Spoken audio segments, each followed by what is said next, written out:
경찰이 누군가의 부탁으로 수사권을 행사하는 이른바 청탁 수사의 정황이 영월에서 확인됐습니다.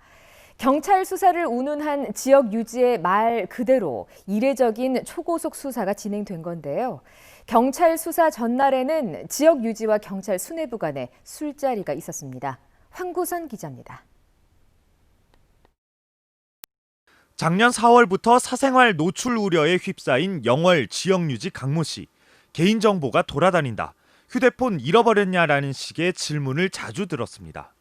예전에 쓰던 핸드폰을 대신 처분해준 대리점 업주 A씨가 의심됐던 강 씨는 2019년 9월 14일 추석 연휴 A씨를 찾아가 곧 경찰이 부를 거다라고 말했는데 실제로 이틀 뒤인 9월 16일 월요일에 A씨는 경찰 조사를 받게 됩니다.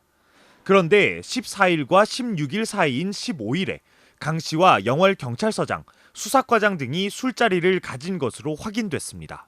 이날 참석한 영월 경찰서장은 강 씨 생일이라 같이 저녁을 먹었을 뿐이라고 설명했습니다.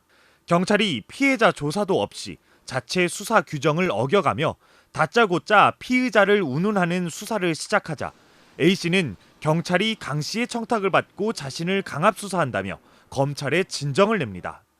하지만 바로 진정이 접수된 바로 그날 강 씨는 검찰, 구체적으로는 영월지청장과 면담하면서 경찰 수사와 별개로 검찰도 A씨를 즉각 수사할 것을 요청합니다. 경찰과 검찰 모두 강 씨에게 고소장 제출을 요구했습니다. 심지어 경찰 수사과장은 강 씨 회사로 찾아가 고소장을 써달라 제안까지 했습니다. 강 씨 요청만으로 수사에 착수하는 게 검, 경 모두 부담스러웠던 걸로 추정됩니다. 강 씨는 무고죄가 될 수 있다며 고소장 제출을 끝내 거부했습니다. 이후 검찰은 대리점주 A씨와 강 씨 정보를 캐내려던 경찰 2명을 개인정보보호법 위반으로 재판에 넘겼지만 수사를 요청한 강 씨나 하루 만에 피해 조사 없이 이례적 수사에 착수한 경찰에 대해선 피해자가 아는 경찰에게 신고를 한 것이라며 정상적인 수사 절차로 판단했습니다.